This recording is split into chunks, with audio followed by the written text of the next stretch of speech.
Donc, la droite numérique pour les nombres décimaux. Donc, les nombres décimaux se situent entre deux entiers. Donc, disons, entre 1 et 2, il y a des nombres décimaux. Entre moins 1 et moins 2. Entre moins 4 et moins 5. Et il en existe une infinité. Donc, si, disons, j'ai 5,1, on sait qu'il est plus petit que 5,2. Donc, je pourrais trouver un autre nombre décimal entre les deux. Donc, disons 5,1. Si je rajoute le 0 pour mieux voir, ben ici, on sait qu'on a 5,15. Je pourrais encore décider d'ajouter ici, disons, entre 5 et 1 dixième et 5 et 15 centièmes, un autre nombre décimal, donc 5, disons 5,101 qui est plus petit que 5,15, et je pourrais continuer comme ça à l'infini.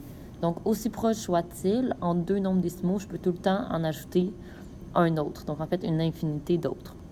Donc, sur la droite numérique, on va placer 2 et 4 dixièmes, moins 1 et 6 dixièmes, 9 dixièmes et puis 15 centièmes. Donc, premièrement, on va la graduer. Donc, le plus grand nombre, c'est 2 et 4 dixièmes et le plus petit, c'est moins 1 et 6 dixièmes. Donc, je vais être correct avec moins 2, moins 1, 0, 1, 2, 3 et 4. Donc, je vais commencer par placer 2,4, donc 2 et 4 dixièmes.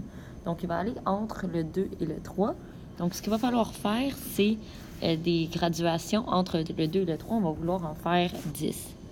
Donc, je vais d'abord séparer en 2 et ensuite, je vais séparer en 5.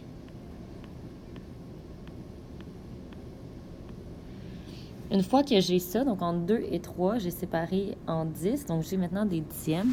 Je vais pouvoir aller placer 2 et 4 dixièmes. Donc, 2 et j'en compte 1, 2, 3, 4. Donc, 2 et 4 dixièmes ici entre le 2 et le 3. Ensuite, je vais aller placer moins 1,6.